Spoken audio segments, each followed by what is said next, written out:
Akkam jirtu maatiiwwan qubee akaadaamii baga nagaan gara YouTube chaanaalii keenyatti dhuftanii an barsiisaa Garramiiti. Guyyaa har'aa keemistirii kutaa 11ffaa yuunitii 1ffaa qabadhee isinii dhiyaadheera.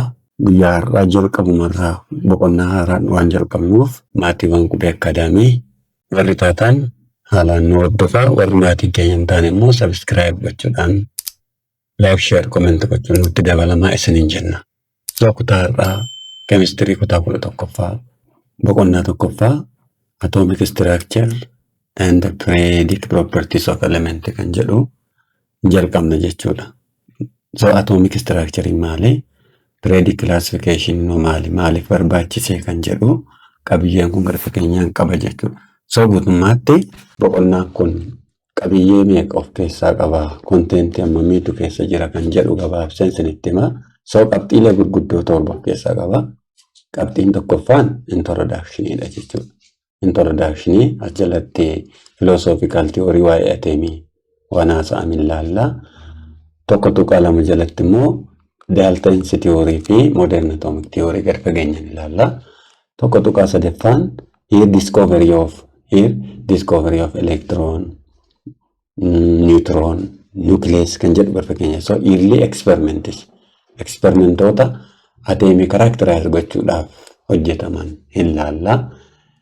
Tokko tuqaa afurratti makeup of nucleus. Nucleusiin kun maal of keessaa qaba? Maalirraa ijaaramte nucleusiin kan jedhu haasa'a. Tokko tuqaa shan jalatti immoo electromagnetic radiation. We talk about radiation which is electromagnetic and atomic spectra. Spectrum that related with the arrangement of this radiation in increasing or decreasing order of their wavelengths or frequency or energy ilaalla jechuudha. Tokko tuqaa jalatti immoo quantum mechanical model. This is the latest model jenna. Modeliin maal haasa'a kan jedhu of keessaa qaba. Inni dhumaan configurationidha jechuudha. Configurationiin immoo orbital diagram configurationiin jira, subatomic orbital configuration jira. Boqonnaan kun qabiyyee gurguddoo torba of jalaa qaba jechuudha. Introduction irraa kaasee amma electron configurationitti. Boqonnaa kana barachuun maali barbaachise? Objectiviin unity kanaa maali? The objectives of the unit. Unity kana gad fageenyaan erga barattanii, erga hubattanii, you will discuss historical development of atomic structure. Amma gaa atomic theory jennee warreen qoqqoonnu san philosophical theory jira, experimental theory jira, isaanis Daltonii fi modernidha. Warreen kana erga barattanii kaatanii ibsuu danda'uu qabdu jechuudha. Explain experimental observation. Scientistoonni garaagaraa ateemii kana characterize gochuuf experimentii gaggeessaniiru jechuudha. Experimentoota gaggeeffaman kan explain gochuu dandeessu. Fakkeenyaaf electron discover gochuudhaaf experimentii maali gaggeeffame? Neutronii discover gochuuf experimentii maali fayyadaman? Akkuma kana nucleus discover gochuuf experimentii maali fayyadaman? Experimentoota kana dhumarratti explain gochuu danda'u qabdu jechuudha. Explain the experimental observation that characterizes atom and less subatomic particles. Amma subatomic particles ateemiin jira. Ateemiin kun immoo subatomic kan ta'e particle of keessaa qaba. Isaanis electron, proton, neutron warreen kana list godhuu danda'uu qabdu. Ifiin garaagarummaa isaanillee discuss godhuu danda'uu qabdu jechuudha. Then identify atomic mass and isotopes. Amma atomic massiin maali? Atomic massiin maali? Isotopiin maali? Kan jedhu jara kana lamaan adda baafachuu danda'uu qabdu jechuudha. Then explain electromagnetic radiation. What is electromagnetic radiation mean? What parameter we use to deal electromagnetic radiation? What is atomic spectra? What is spectra mean? And also here Bohr atomic model on atom. Modeelonni egaa atomic model kan jennu Dalton irraa ka'ee amma quantum mechanical model itti jira jechuudha. Modeelota kana keessaa inni tokko Bohr modelidha. Bohr modelirraa ibsuu danda'u qabdu jechuudha. Then finally mechanical model, that is quantum mechanical model, which is the latest model. Kitaabni keenya objective guddoo kana keessaa qaba jechuudha. erga baratanii kaatanii kitaaba kana guutummaa guututti hubachuu dhiisuu keessan kan adda ittiin baafattan objektiivii kana yoo deebisuu dandeessan diskees godhuu dandeessu, explain godhuu dandeessu, list gochuu dandeessu, atomic maasii fi isotoopii identify gochuu dandeessu, electromagnetic radiation define gochuu dandeessu, atomic spectrum maali, Bohr modeeliin maali, quantum mechanical modeelii waa'ee maalii nutti hima kan jedhu erga barattanii ibsuu dandeessan taanaan objektiiviin kitaaba kana galma ga'e jenna jechuudha. So kitaabni kun guutummaatti objektiivii kanaaf kan baratamu jechuudha. So kutaa keenya jalqabatti jennaga. Let's go to deal the part 1 of these chapters. So this part 1 or part guyyaa har'aa keessatti kan nuti barannu qabiyyee kana guguddoo lamaan kana baranna jechuudha. We introduce what is philosophical theory, historical theories of atom, matter kan jedhu laalla. Then itti aansee Dalton's atomic theory laalla. Dalton's moderni maal ta'e godha. So erga kana barattanii kaatanii dhumarratti hubachuu danda'u keessan hin hubanne kan jedhu objektiivii kanaan of ilaaltu jechuudha. Then compare the views of different philosophies. Amma philosophical theory jiru. Philosophical theory amma Aristotle fi Democritus jiru. Jara kana lamaan compare gochuu danda'u jechuudha. Erga barattanii kaatanii. And describe theories of matter. That is Dalton's theory and modern atom. Jara kana ibsuu danda'u qabdu jechuudha. Yeroo kamuu barnoota gaafa barattan erga dubbistanii erga barattanii kaatanii barachuuf hubachuu keessan kan ittiin of ilaaltan objektiivii kitaaba sanaati jechuudha. So objektiiviin qabiyyee kana lamaan kanarra barannuuf to compare Aristotle theory with Democritus. Second, to describe the theories of matter. Atomic theory warreen jennu jechuudha. Dalton theory jira, modern jira jechuudha. So this is the objective of the part 1. Let's go. So introduction. Hin jalqabna. Introduction. So utuu gara atomic theory ittiin seeningaa waan sin hubachiisa. Barattoonni keenya kan hubachuu qabdan chemistry barachaa jirra. So chemistry'n kun maali kan jedhu utuu dur hin beekin gara barnoota sanatti seenuu dandeessan. Chemistry jechuun kun damee saayinsii uumamaati. The field of or the one of the part of natural science deals about matter jettanii barattan. Matter. Maarratti hundaa'ee it deals about properties of matter. Look, properties here,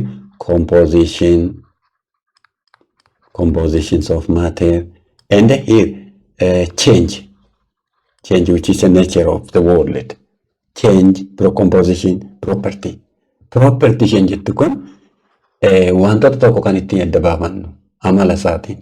Property kan jettu kun either it is physical property, maybe chemical kan jennu, maybe intensive and extensive property kan jennu. Intensive kan jennu kun amala wantoota ta'anii hamma wantoota irratti kan hundoofne. Fakkeenyaaf melting point tu fudhattan intensive property.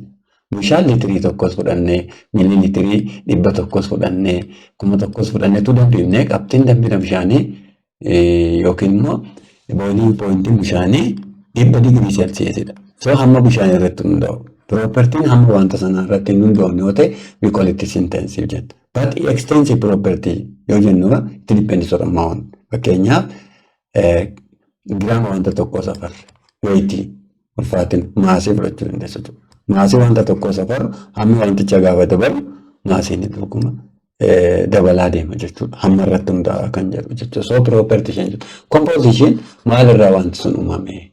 From what substance was composed kan jedhu. Finally change. Changing kun immoo maybe physical change ta'uu danda'a, chemical change ta'uu danda'a. This change is the formation of related maybe formation of new substance, sittimu maybe change in shape, size, maloon jettu duukaa walitti dhufuu danda'a jechuudha. So kana erga sammuutti qabaattanii theory ateemii jettu kanatti dhumnaga. Atomic theory. So yeroo jalqabaaf dur filosooferoonni garaagaraa waa'ee ateemii kana waa'ee maatarii yaadota garaagaraa lafa kaa'anii jiran jechuudha. Lafa kaa'anii jiran. Inni jalqabaa filosooferoonni jalqabaa Aristotle inni lammaffaan Democritus. Aristotle Democritus yaada faallaa qabu waa'ee maatarii irratti. Aristotle sappootera qaba fakkeenyaaf akka Pilaatoo nama Pilaatoo jedhamu sappoortii isa godha. Jarri kun lamaan yeroo baay'ee wal falmu. Aristooteliif Dimookiraatis wal falmu. Garuu kan isin hubachuu qabdan barattoonni keenyas keessatti tiyoorii isaan lafa kaa'an kun it is a result of philosophical speculation. It is a result of philosophy. It is a result of verbal communication. Experimentiin hin jiru as keessatti. This is Aristotelis ta'e Dimookiraatis experimentii miti. Philosophically yaada lafa kaa'an. Aristotle maal jedhee? He believes that matter was continuous jedhe. Matter was continuous jedhe. Maal jechuu barbaade? Namni tokko yookiin qaamni tokko fudhatee maatarii mataa fudhatee utuu caccabsaa oolee bula malee kontiineesilee waan caccabuu hin dandeenye argamuu hin danda'udha. Maddi maatarii akkam beekamne wayii. Maatarii maalirraa dhufe kan jedhu konfishinii uumas keessatti maatariis kontiinees jedha. Utuu caccabsinee madda wanti sun irraa dhufe bira akka hin geenye waan caccabuu danda'u bira ga'uu akka hin dandeenyetti kaa'e. Maal jedhee matter is continuous and it is made of 4 elements jedha. Fire, air and water jedha. So matter is continuous. But namni Dimookiraatis jedhamu immoo yaada kanaan morme. He disagreed with Aristotle. He said matter was made of a small unit which is indestructible particle called atoms jedha. Inni kun immoo wanta tokko yoo caccabsine deemne dhumarratti waan caccabuu hin dandeenye waan xiqqoo bira geenya jedha. Wanti itti caccabuu hin dandeenye kanaan maal jedhee atomos jedhe. Atomos means indestructible jedhe. Uncuttable jedhe. Waan caccabuu hin dandeenye irraa dhufte maatariin. Kanaafuu maal jedhee moggaaseensa kanarraa addatti continuous jettu kanan kuffisee discrete view jedhe. Discrete view. He believe in discrete. Matter is discrete means waan caccabuu hin dandeenye wayii irraa dhufte maatariin. Wanti itti caccabuu hin dandeenye kan immoo atomos jedhe. Atomos means uncuttable. So yeroo jalqabaaf waa'ee ateemii dubbachuu kan jalqabe eenyudha jechuudha? Dimookiraatis. He is the first person. First person who attempted to say something about atoms. Yeroo jalqabaaf jechuudha. But lamaan isaanii iyyuu lala Aristotelis ta'ee Dimookiraatis eksperimentiidhaan yaadni isaanii kan gabbate miti. Riizaaltii filoosofiidha. These are philosophical. Jal jedhanii verbally communicate godhanii philosophically falsafanii Aristotle fi Dimookiraatis jarri kun lamaan garuu yaadni isaanii wal falma jechuudha. Matter is continuous in Aristotle view, whereas in Dimookiraatis view matters are discrete. But yeroo dheeraadhaaf Dimookiraatis fi Aristotle walaa falmu malee namni baay'inaan kan inni itti fayyadamaa ture kan Aristotle kana jechuudha. Aristotle was wrong. However, his theory persisted for 2000 years. Malagas because yeroo sana Aristotle most popular. Popularity ta'uusaa malee amma saati sana saayinsiin sun sirrii ta'uusaa miti jechuudha. Popularity qabaachuunsa hannuma kanaa ukkaamsee akka yeroo dheeraaf itti fayyadamu ta'eera jechuudha. So jarri kun lamaan Aristotle fi Dimookiraatis waa'ee maatarii haasa'an malee yaadni isaanii maal jedhan? The result of philosophy da jechuudha. Experimentally based miti. So kanarratti hundaa'anii saayintistoonni garaagaraa gaaffii kaasanii ansa kanaa sirriidha moo kansa kanaa sirriidha kan jedhu gaaffii ka'ee then gara eksperimentiitti dhufan jechuudha. Gara eksperimentiitti dhufan. Dalton atomic theory. Look, Daltonsi nama yeroo jalqabaaf eksperimentiidhaan yaada waa'ee ateemii support godhe jechuudha. Ateemii. Isaaf ka'umsa kan ta'an garuu eenyudha? Aristotle fi Dimookiraatis. Isaan kun experimentally waan jedhan hin qaban. This Aristotle view and the Dimookiraatis view is a result of philosophy, not experimental view. They are a result of philosophical speculations. The result of verbal communications only. But here, Dalton's supported his idea, supported his idea by experiment. So experimentally why ateemii namni jalqabaa fi itti deemee jechuudha Daltons. Dalton experimentii why ateemii gaafa geggeessu ka'umsa kan ta'eef maali? Basis for Dalton's atomic theory. Maalirratti hundaa'ee kan. So here he focuses on 3 parameters. The basis for Dalton's atomic theories are 1 element, second compound, and the laws of chemical reaction. Kanarra dhaabbatee experimentii isa geggeessa jechuudha. So jecha elementii jettu kun sammuu isaa keessa dhufte. Elementiin maalirraa ijaaramte? Elementiin maali? Kan jedhu ka'e. Kompaawundiin maali? Gaaffii sammuu isaa keessa beezidha. Inni chemical reactioniin kun maali? Seerota chemical reactionii maaltu jira? So these are the three bases for Dalton's atomic theory. Dalton's atomic theory. So elementiin maali? Yeroo yaadallume wantoota atomic theory Daltoniif galtee ta'an keessaa tokko elementii jenneerra. Elementiin maali?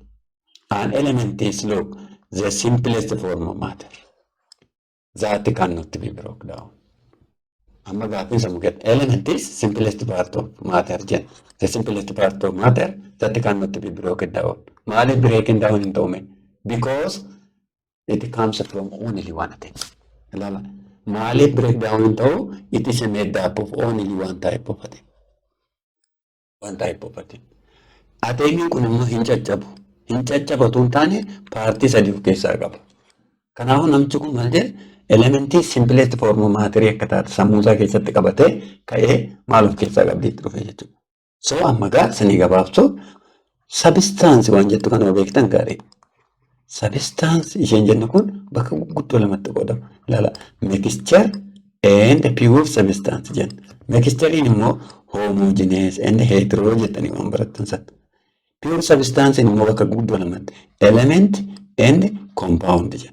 Elementoonni kun immoo metal, non-metal, metalloid origin. So here element is pure substance. It is substance. Which type of substance? Pure substance. Look, it is a pure substance.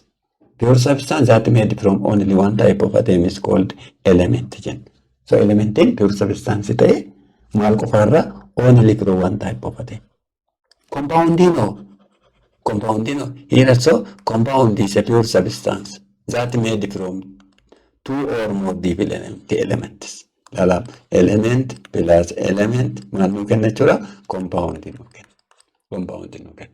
How? This element combined with this element chemically. This is not mixing. We are combining chemically. The chemical combination of two or more elements will result something new that is called compound. So compound jedhamuudhaaf egaa pure substance.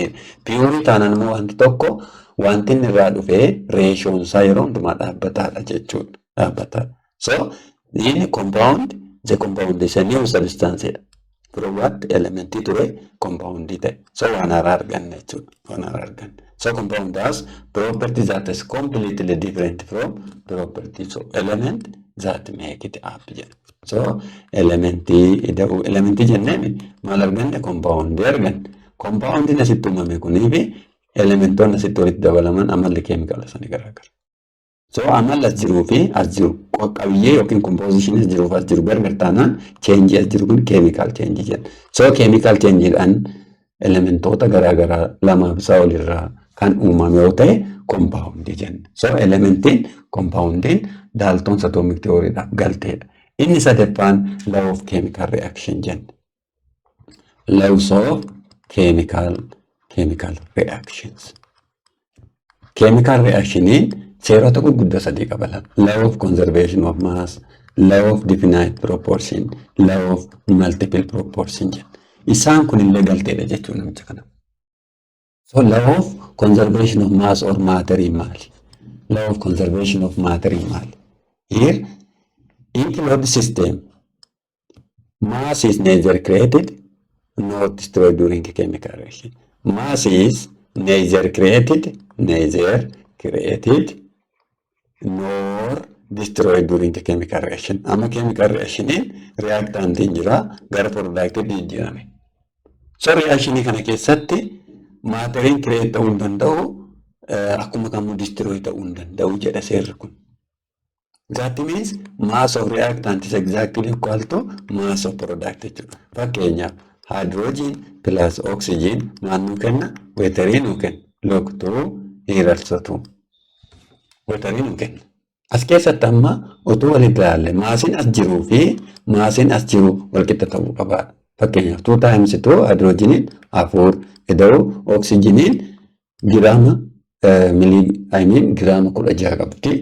Wala kiraa weetiin ishee then kudha jaha baay'isu lama gaafa jennu mooqee dhufti 32 wal qixa ta'a 2 into hydrogen as lama qabnaa kudha jaha walitti 18 baay'isu lama jechuun 36 here also afur iddoo 36. So law of conservation of mass is obeyed jenna. Law of conservation mass in yeroo kam obey ta'a yeroo kam sirrii ta'a saayinsiin kun kan jedhu here you should balance chemical equation. Purposing chemical equation balance going to be to obey the law of conservation of mass. So in balanced chemical equation, the mass of reactant is exactly equal to the mass of product. So law of conservation mass in galma ukenya kan ittiin beennu your chemical equation kan malte balance ta'e jechuudha. So total mass of reactant equal to total mass of product. This is the law of conservation of mass.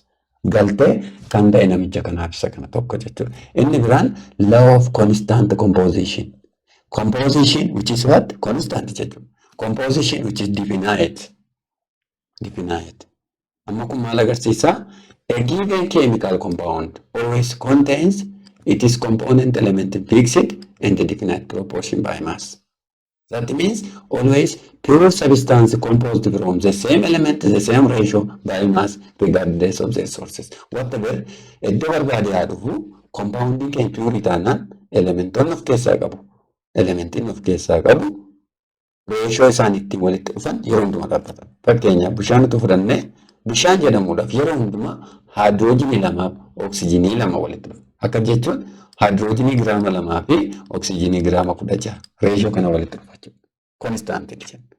Percentage dhaan ilaaltan here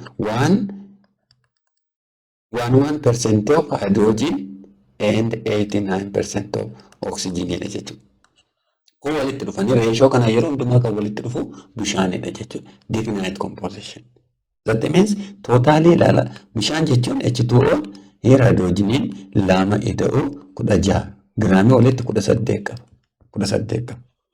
So 18 keessaa kan hydrogenii amma lama jechuudha. Ilaala 18 keessaa lamadha. So dhibba keessaa meeqa ta'a jenne so percentii isaa baafachuu dandeessan 11 dhufti. Akkuma kana yansa kana ammoo 18 keessaa 16 yoo ta'e dhibba keessaa meeqattanii percentii kan argachuu dandeessu jechuudha. So yeroo hundumaa bishaan jedhamuudhaa fi percentiin hydrogenii amma kanaa percentiin oksijiinii immoo amma kanaa yoo ta'e it is a law of constant composition. It is composition is constant jenna. Whatever garuu bishaan eessa argachuu dandeenya? Riiverii irraa argachuu dandeenya, kilaawudii irraa argachuu, laaboraatoorii keessatti qopheessuu dandeenya. Soorsiin isaa whatever garuu bishaan jedhamuudhaaf yeroo hundumaa hydrogen lamaaf oksijiinii. Fakkeenyaaf kaarboon daayoksayidii fudhadhaa. Amma kaarboonii lama oksijiinii lamatu jenna kun kaarboon daayoksayidii ta'uu danda'u. Kaarboon daayoksayidii ta'uuf yeroo hundumaa kaarboonii tokko reeshoo oksijiinii lamaa walitti dhufa jechuudha. Oksijiinii lamaa walitti dhufa. So this is called law of conservation of law of constant composition jenna. Law of definite proportion jenna. Inni sadaffaan seera chemical reaction keessaa look law of multiple proportion. Multiple ishee jettu kun more than 2 jechuudha. So law of we are comparing two or more compounds here. So compound only lama here when two elements when two elements form more than one compound. When two elements they are the same element ida garu compound gara lama uuman form more than one compound. The mass of one element that combined with fixed mass of other are ratio small. Fakkeenyaaf ilaala as kottu ilaala carbon plus oxygen.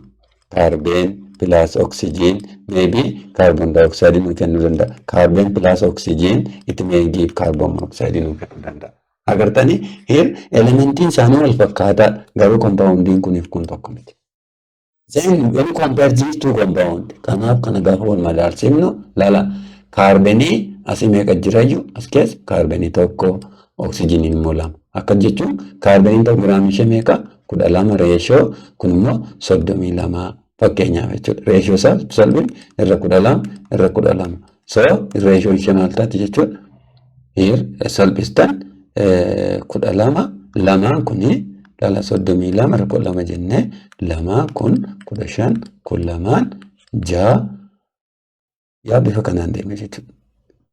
Lama 15 kudha ja'a kun lamaan immoo ja'a kun lamaan saddeet kun lamaan sadii. So reeshoo salala 3 reeshoo to 8 jechuudha. 3 reeshoo to 8 kunis akkuma kan 3 reeshoo to 8 kun immoo here kaarbonii kudha ja'a. Tootaalii yoo ilaaltan kompeer gootanii kaalkuleet gootanii ilaaltan dhattanii reeshoon kaarbonii keenya wal fakkaata garuu kan oksijiinii tokko miti. So kan oksijiinii yoo ilaaltan ilaala oksijiiniin asii lama asii tokko. Kanaafuu reeshoon isaanii small whole numberidha. Oksijiinii ishee as jirtu kan argachuuf ishee kana laattuu taayimsiin godhu. Ishee as jirtu kan argachuuf immoo ishee kana meeqa lamaa kan jechuudha. So small whole number ishee reeshoo ta'a. Amma sitti kan isin hubattan elementiin isaan irraa uumaman garuu wal fakkaataa ta'uu danda'u qaba. They are composed from the same element but they are two different compounds. So asii 12 kaarbonii inni kun 16. Kana keessatti argitanii kun 12 kun immoo 32. So ilaaltan kaarboniin as jiruuf as jiru tokko. Garuu kan as jiru kunii fi kan as jiru kun tokko miti. Reeshoon isaanii asii inni kun 16 tokko ta'u 16 waan reeshoo tuutaa jechuudha. Waan reeshoo tuutaa. So yeroo kana maal jenna warri seera kana kan deal godhu state kan godhu govern kan godhu this called the law of multiple proportion jenna. Amma gaa ka'umsi keenya maaltu layyu basis for what jenna basis for Daltons. Dalton maal irratti hundaa'ee experimentii isa gaggeesse elementii jenna. Kan biroo compound jenna. Inni sadaffaan immoo law of chemical reaction jenna. Law of chemical reaction kenna. Amma gaa directly gara experimentii Dalton itti achenuka. Daltons atomic theory.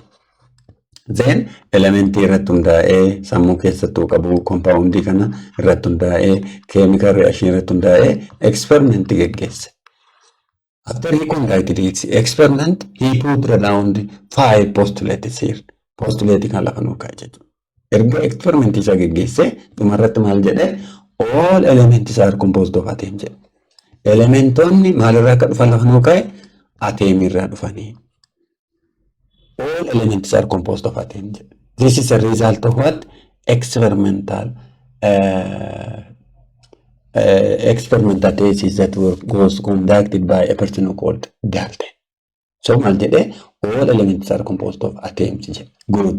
Kabira maal jedhee they are indestructible and indivisible like solid sphere. So atom irraa dhufanii atomiin kun immoo indivisible jedhe. Elementii maal irraa dhufee atom irraa dhufe jedhee atomiin kun immoo indivisible. Indestructible. Maal jechuudha? Indestructible jechuun hin dhabamsiisamu jechuudha. It's a law of conservation of mass jenne san. They cannot be created or destroyed jechuudha. Indestructible jechuudha kun. Indivisible immoo hin qoqqoodamu. Paartii hin qabu. Kutaa hin qabu. Kutaa garaagaraa of keessaa hin qabu. Inni maal hojii wal fakkaata? It like solid sphere jedha. So Daltons maal jedhamee beekamayyuu Billy Arbol model kan jenna sun jechuudha. It like solid sphere jedhe. Indestructible kutaan qabu waa'ee of keessaan qabu akka solid sphere wayiiti indivisible eenyutu atomii jedhe. And here atoms of this element are exactly like jedhe. Amma atomiin elementii isaanii wal fakkaatu hundi wal fakkaatu maaliin maasiidhaanii propertiidhaanii either chemical physical illee wal fakkaatu jedhe. Atoms of the same element are exactly like. Fakkeenyaaf hydrogen 1 hydrogen 2 hydrogen. So jarri kun lamaan exactly like it because elementii isaanii wal fakkaataadha jedhe namichi kun. Eenyu jedhe kana Daltons jedhe jechuudha. Here still we are talking about Daltons atomic theory. But atoms of different elements are different. Fakkeenyaaf ilaala hydrogen 1 oxygen 8 tu jenne elementiin isaanii garaagara taanaan garaagaraa kan jedhu kaa'e. Yes. And here compounds are formed by joining of atoms of 2 or more elements. Ilaalcha kana maal jenna? Compounds are formed by joining 2 or more atoms. Akkamaga element plus element maal nu kenna namichi kun compound. Look, compound irratti hundaa'e jenne experiment keenya. Asitti indestructible jedhe. Law of conservation of mass lafa nuu kaa'e. Sadaffaa maal jenna? Element jedhe. Look. So maal irratti hundaa'e jenne jalqabuun gaafa kaan it based on elements, compounds and law of chemical reaction. So elementii compoundii nu kennu. Compoundiin kun immoo gaafa uuman elementiin as jiru kun compoundiin asitti uumame maasiin isaanii wal qixxaa jedha. Argitanii? Inni biraan immoo compoundiin nuti asirraa argannu kun yeroo hundumaa elementiin of keessaa qabuu fi reeshoo isheen ittiin uuman yeroo hundumaa konstaantidha jedha. Law of definite proportion. So namichi kun eksperimentii isaa gaafa geggeessu maalirratti hundaa'ee geggeesse jenne elementii kabiroo here yes law of conservation of mass baay'ee gaarii kan biraa compound jenne jechuudha. So sirriidhaa postulate Dalton lafa kaa'e kun hundi isaa sirriidhaa tokko kaasee amma shaniitti kan jiru kun hundi isaa sirriidhaa moo sirrii miti kan jedhu ilaalla gara sammayyaatti dhufna. Postulates of modern atomic theory. Amma na hubachaa deemaa namichi waa'ee elementii haasa'eeraa, waa'ee compoundii haasa'eeraa, law of chemical reactionii haasa'eera. Elementiin ateemirraa dhufe jedhee, compoundiin elementoota irraa dhufan jedhee, law of chemical reactionii immoo law of conservation of mass keessatti mass of reactant exactly equal to mass of product jedhee, law of definite proportion keessatti immoo always pure compound comes from the same element the same ratio by mass regardless of sources jedhe. Whatever source pure compound taanaan composition isa constant that is constant composition jedhee namichi kun lafa nu kaa'e. Amma isa ammayyaa duukaa sun so modern atomic theory. This modern atomic theory is sometimes called modified Dalton's atomic theory. Because here more of the postulate of Dalton's are still not applicable. We are using. Sometimes this is modified Dalton's atomic theory because more of Dalton's theory ammalleetti fayyadamaa jiran. So Dalton's atomic theory Dalton's kun jedhamee beekam father of modern atomic theory jedhamee beekam. Because isarratti hundaa'eetu jechuudha kan ammayyaa kun kan qophaa'e. So kan ammayyaa maaltu Dalton irraa adda godhe? Tokko immoo adda. Isa kamtummoo modify ta'e kan jedhu sirriitti argisiisa jechuudha. Inni jalqabaa atoms are smallest particle of all element. Yes, Dalton isa kun kan jedhu. Atomiin maalirraa I mean elementiin maalirraa dhufe hin jedhee atomiirraa dhufe jedhe namichi kun. Very good. Atoms here an atom is divisible jedhe. Gara duubaattis hin deebisee agarsiisa maal jedhe namichi kun? Dalton si maal jedhe? Atoms are what jedhe? Indivisible jedhe. Argitanii hin kufe. Warti indivisible jettu gara jijjiirante gasammayyaa keessatti divisible. Maal jechuudha divisibiliin? Divisibiliin kun maal? Paartii garaa garaa of keessaa qabdi atomiin jechuudha. Here paartii atomiin jira. Atomiin kun paartiilee gurguddoo sadii of keessaa qabdi. Electron, proton and neutron jenna. Argitanii indivisible jedhee kan namichi kun asitti kaa'e divisible ta'e. Good. Atoms of the same element may not be identical in mass. Dalton immoo maal jedhe postulate isaa keessatti atoms of the same element are exactly alike wal fakkaatu jedhe. Atomiin isaa wal fakkaata taanaan elementiin sun tokko taanaan maasiin isaa wal qixxa ta'uu danda'a jedhe. Inni kun garuu no jedhe. Moderniin ammayyaa atoms of the same element may not be identical in mass because due to the existence of isotope. Isotope jechuun maal jechuun atoms of the same element that have the same number of proton, the same number of electron, but different mass. Different mass. So postulating Dalton's asitti kufe jechuudha. Atoms of the same element may not be identical in mass. The same ta'aniif elementoonni tokko atomiin isaanii the same ta'eefi isotope I mean maasii wal fakkaataa qabaachuu dhiisuu danda'a. Because kana kan kuffisummaa maal jechuudha? Isotope hin argamu jechuudha. Isotope. So atoms of the same element that have the same number of electron, proton, except look a mass number and the number of neutron called isotope. So isotope jiraachuun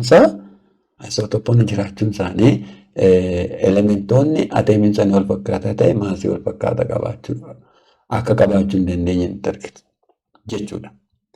Postulate number 4 atoms of the same element have identical chemical property. Argitanii fakkeenyaaf hydrogen 1 hydrogen 2 hydrogen 3 ilala atoms of the same element the same chemical property.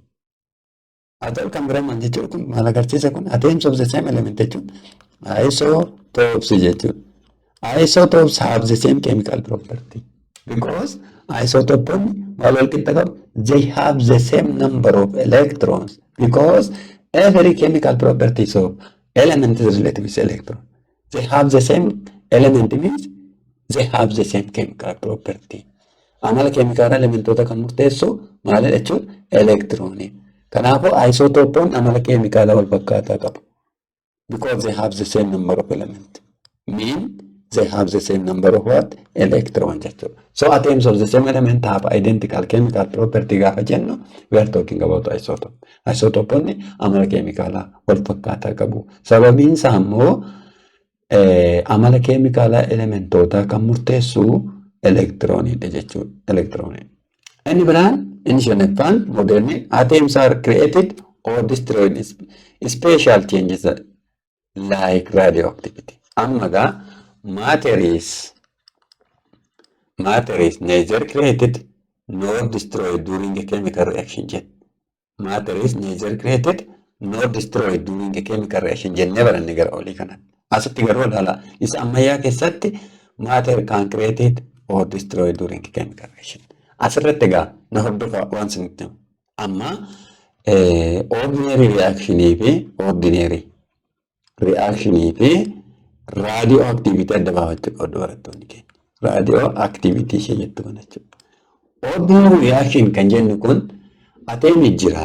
Ateemiin kun immoo look sheelota itti marsan qaba.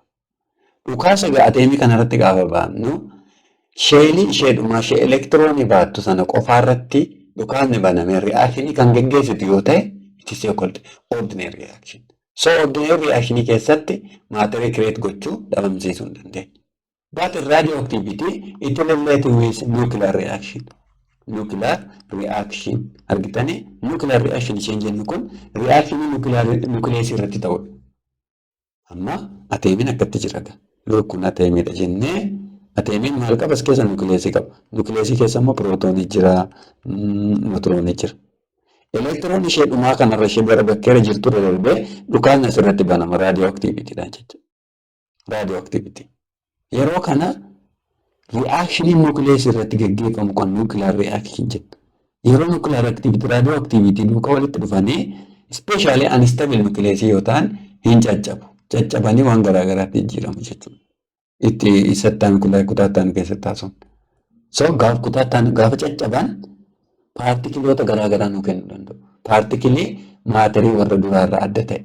Maatirii kan biraa argachuu dandeenya. So in radioactivity, in nuclear reaction, we can create matter. But in ordinary reaction, matter is neither created nor destroyed during a chemical reaction. And the last postulate, atoms of two or more elements combines in simple whole number ratio to form what? Compound. So jara kan laaltan elementii haasa inni kunis asitti maalirraa dhufe jedhe elementiin ateemii tokko kan biraa waa'ee compound illee nutti himan. Compoundiin admiin elementoonni walitti dhufanii compound nu kennan.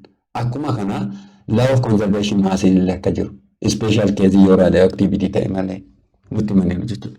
So Dalton's atomic theory hundi isaas keessatti sirriidha moo sirrii miti? Isa kamtu modify ta'e? Modernii keessatti kamtu modify ta'e? Because modern atomic theory modified jenna. Isa kamtu modify ta'e? Sin argisiisa lala. Dalton's modified postulate. For 200 years. I mean, after 200 years later, Dalton's atomic theory only has two modifications. Argitanii? Amma ammaatti waan haasofne keessaa modification lama qofatu ta'e. Kanaafuu postulatiin harki caalaan gara ammayyaatti darbaniiru jechuudha. Gara ammayyaatti darba. Isa kamtu modify ta'e? Theory 2. Lala postulate number 2 sin agarsiisa gaa. Postulate number 2. Matter is, I mean, atoms are indivisible jedha. Argitanii? Indivisible kan jedhu kan ammoo warra ammayyaammoo maal jedha?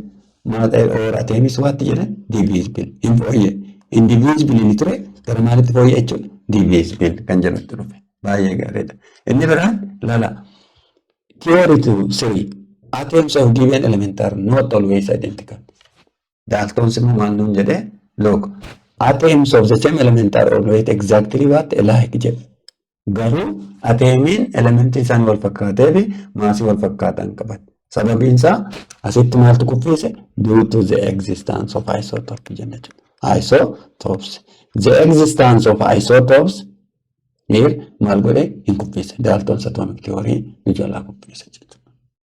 Nu jalaa kuffise. So Dalton's atomic theory postulatii inni lafa kaa'e keessaa modification gaggeeffame only two. Inni jalqabaa maalidha? Indivisible dha ateemiin jedhe. Ateems are indivisible jedhe maal jijjiirre? Divisible jedhe. Maalitti divisible ta'anii? Here protonii, neutronii fi electron divisible ta'an. Inni biraan atoms of the same element exactly like jedhe. No, may not be the same. Maaliif jenne? Due to the existence of isotopes. Isotopiin ateemii elementiin isaanii wal fakkaataa ta'ee garuu maasii garaagaraa qabu waan ta'eef jechuudha. Argitanii? So these are the two atomic theories. Hanga kutaa har'aa kana keessatti maal barannee? Look, ajinta gurguddoo, konteenti gurguddoo sadii baranne. Inni jalqabaa introduction irraa kaan. Introduction irraa philosophical theory jennee kaan. Philosophical theory is we deal about look here Democritus, kabro Aristotle. Here it answers Dalton's atomic theory. Is a deform modern atomic theory jen. Philosophically yaadumaan waliin mari'achuun philosophize godhanii lafa kannoo ga'an Aristotle Democritus ilaalla jechuudha. Aristotle maal jedhee maatariin maalirraa dhufte kan jedhu kan matter is continuous jedha. Continuousidha.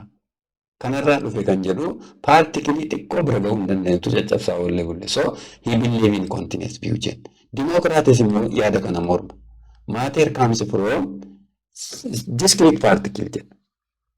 Discrete particle ishee maal jedha? Atoomuusidha. Atooma ishee isaan katabil jedha. So waa'ee ateemii jalqaba kan dubbate eenyu jechuudha? Democritus. Ta'us bara sanatti Aristotle nama beekama waan ta'eef yaadni nama kanaa yookiin Democritus fudhataman arganne jechuudha. Sana dhaabbatanii eksperimentii gaggeessuutti dhufan egaa saayintistoonni, keemistoonni. So yeroo jalqabaaf waa'ee ateemii eksperimentii kan godhanidha Daltons. So Daltons kan adda isa godhu warra kanarraa yaada isaa experimentally based. Warreen kunoo filosofiidha jenne. So Dalton eksperimentii isaa irratti hundaa'ee postulatii lafa nuu kaa'e. Ittaanii immoo moderni dhufe. Moderniin immoo yaada nama kanarra dhaabbatanii warra ammayyaa lafa nuu kaa'an. So Daltons yaadonni lafa kaa'e keessa lama qofatu fooyya'e jenne. Inni jalqabaa inni ateemiin indivisible dha jedhe miti. Warra ammayyaa maal jedhan? Divisible jedhan. Baay'ee gaarii. Inni biraan atoms of the same element have the same mass jedhe. Ateemiin keenya the same element ta'e maasii wal fakkaataa qabaachuu dhiisuu danda'u jedhe warra ammayyaa. Because isotopiitu yaada kana faalleessa. Isotopiin ateemiin isaa elementii isaanii wal fakkaataa ta'e maasii wal fakkaataa hin qabanii kan jedhuun yaada isaanii goolaman jechuudha. Baay'ee gaariidha. So barattoota amma ammaatti waan barattan baay'ee gaariidha. Hubattaniitu jedhee yaada. So kutaattaanutti paartii lammaffaa early experiment to characterize the atom kan jedhu waliin ilaalla jechuudha. So kutaa kana keessatti egaa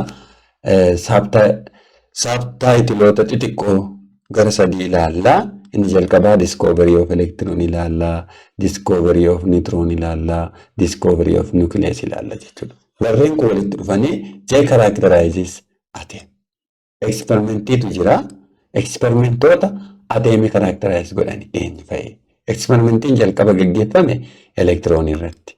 Ittaanee nucleus irratti. Ittaanee neutron irratti gaggeeffame. Jarri kun walitti dhufanii they characterizes atom.